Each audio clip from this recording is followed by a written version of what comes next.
Hello everyone, welcome to my new blog. কেমন আছেন সবাই? আশা করছি সবাই খুব ভালো আছেন, আর আমরাও আপনাদের আশীর্বাদে বেশ ভালোই আছি। আর আজকে হচ্ছে রাধা অষ্টমী, তাই সবাইকে রাধা অষ্টমী প্রীতি ও শুভেচ্ছা। আর আজকে যেহেতু উপবাস, তেমন কোনো কাজ ছিল না, জাস্ট ঘুম থেকে উঠে আমার ঘর দুয়ার মুছে দেন হচ্ছে আমি গীতা পাঠ দিয়ে এখন একটু বারান্দায় চলে আসলাম আমার গাছগুলোকে দেখার জন্য, কারণ ওদেরকে দেখলে আমার অনেক বেশি ভালো লাগে। আর প্রতিটা গাছই একেবারে ফুল ফুটেছে, অলকনন্দা, তারপরে হচ্ছে কাঠমালতী, নয়নতারা ছিল। তা ওইদিকে হচ্ছে গোলাপ ফুটবে, অনেকগুলো কলি আসছে, জবার কলি আসছে, তো আমার খুব ভালো লাগে দেখতে এগুলো। আর আমি যেহেতু ডালগুলো ছাঁটিয়ে দিয়েছিলাম আগের বাসায় থাকতে, না হলে দেখা যায় সেই ডালগুলো থাকলে আরও অনেক বেশি ফুল আসতো। এখন ডাল তো খুব বেশি নেই, তাই হচ্ছে এক ডালে 3-4টা কলি আসছে। আর জবা গাছে হচ্ছে এই যে একটা কলি আসছে। আর আমার তো এই জবা ফুলের কালারটা অনেক ভালো লাগে, একেবারে হলদের মধ্যে লাল, খুবই সুন্দর। এর আগেও ফুটেছে, আমি আপনাদেরকে দেখিয়েছিলাম। আর এই যে কাঠমালতী, কি সুন্দর করে মানে ডালে ডালে একেবারে ফুল দেখা যাচ্ছে। আর আমার অলকানন্দার গাছটা দেখে খুব খারাপ লাগছিল, কারণ ডালগুলো যদি থাকতো আজকে প্রতিটা ডালে ফুল আসতো। আর কেটে দিয়ে আসলে এখন খারাপ লাগছে যে না কাটলেও পারতাম। আর আমি ভেবেছিলাম যে ডাল কেটে দিল তো আরও ডাল হয়, কিন্তু অলকানন্দার গাছ বাড়তে আসলে অনেকটা সময় লেগে যায়। আর ওইদিকে হচ্ছে মাধবীলতার গুচ্ছ একেবারে বাহিরে দিয়ে ফুটে আছে।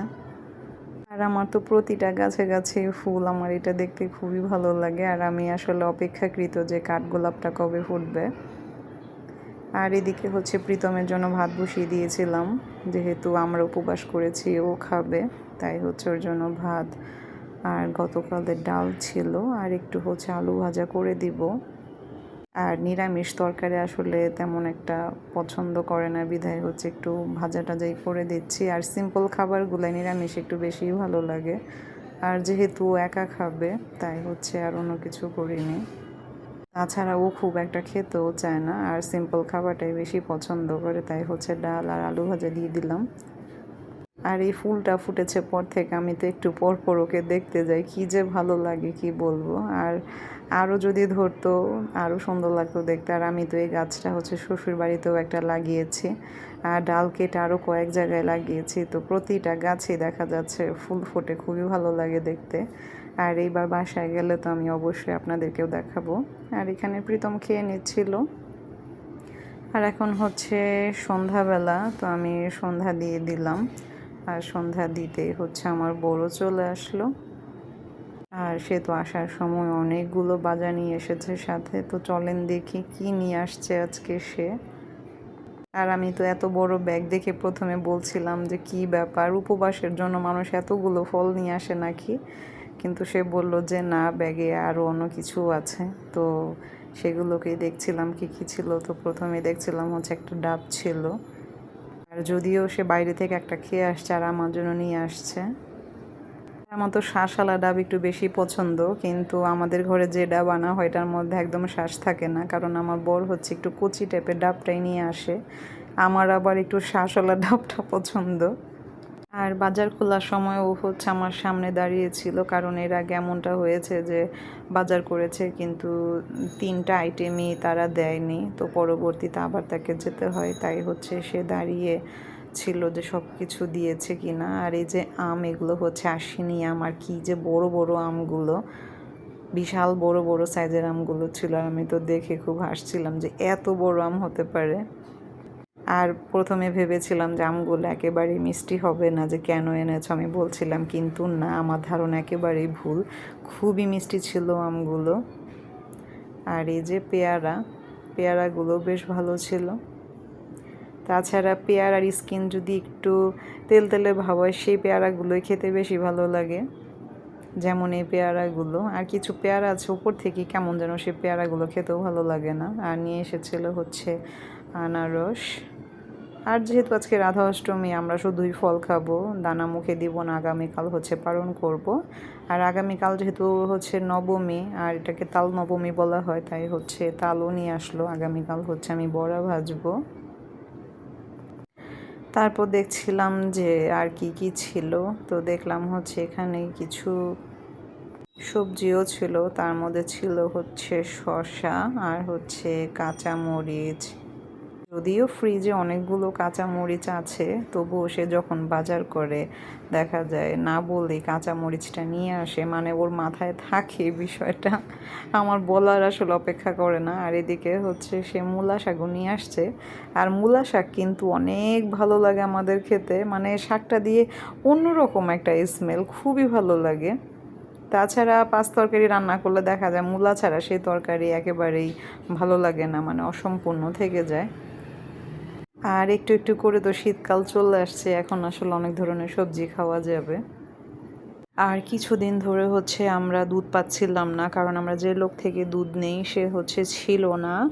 তো সে আসা মাত্রই হচ্ছে তাকে তো বলাই আছে যে আমরা তা থেকে দুধ নিব। তো আজকে সে সেগুলো নিয়ে আসলো, আর এখানে প্রায় অনেকগুলোই দুধ ছিল।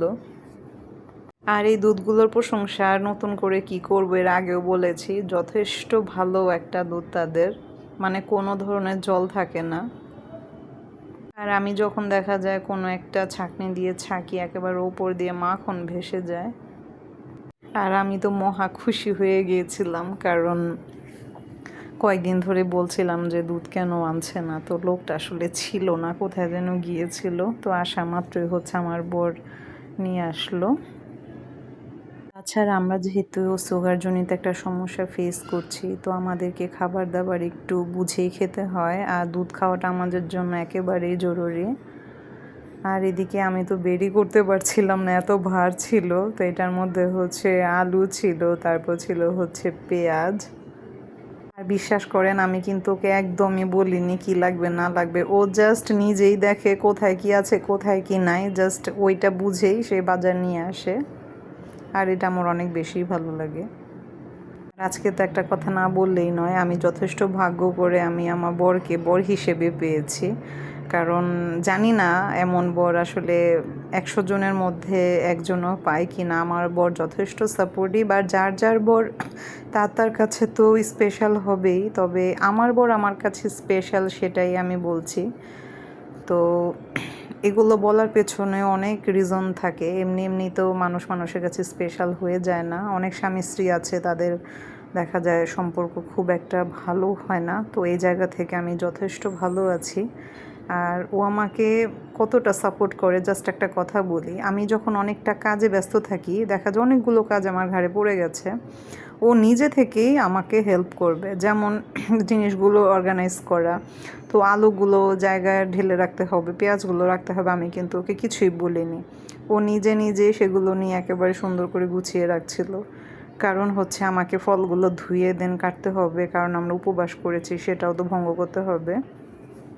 তো এমন কিছু কিছু বিষয় থাকে, এর জন্য আসলে আমার লাইফে ওকে খুব স্পেশাল একটা পার্সনই মনে হয়। ছাড়া আমার যখন এক্সাম থাকে তখন দেখা যায় আমাকে রান্না করেও খাওয়ায়। তাছাড়া সংসার জীবনে ভালো থাকতে খুব বেশি টাকার প্রয়োজন হয় না, একটা পারফেক্ট মানুষ যদি লাইফে আসে, এটাই আসলে অনেক কিছু ভালো থাকার জন্য। আর এদিকে হচ্ছে করলা ভাজি করে নিচ্ছিলাম, কারণ প্রীতম খেয়ে চলে যাবে। তো ও বলছিল বৌদি আমাকে একটু করলা ভাজি করে দেন আর একটু আলু ভর্তা করে দেন, আমি এটা দিয়ে ভাত খাবো। তো ওকে আমি জিজ্ঞেস করেছিলাম তুমি কি খাবার, তো ও ডিমান্ড অনুযায়ী ওকে আমি খাবার রেডি করে দেই। আর এখন হচ্ছে আমি ওকে ভাতও দিয়ে দিচ্ছি। আর সে তো চেয়েছিল বাইরে থেকে রুটি খেয়ে নিবে, কিন্তু আমি বললাম যে কেন, বাসা থেকে খেয়ে যাও, কারণ বাসার একটু আলু ভর্তাও দেখা যায় স্বাস্থ্যকর খাবার, বাইরের খাবার তো আসলে খাওয়া ভালো না। আজকে সে কোনো কিছুতে আক্রান্ত হয়নি, ঠিক আছে, আগামীতে যে হবে না তার কি নিশ্চয়তা। এর জন্য আমি ট্রাই করি যে না, ওকেও দেখা যায় একটু সাবধানে পরিচালনা করার জন্য, কারণ ঘরের একটা সদস্যর জন্য অসুস্থতা কাম্য নয়। আর এদিকে হচ্ছে আমি পিঙ্ক সল্ট একটু গুঁড়া করে নিলাম, মানে সিন্দুক লবণ যেটা, তো এখন হচ্ছে আমরা খাবো।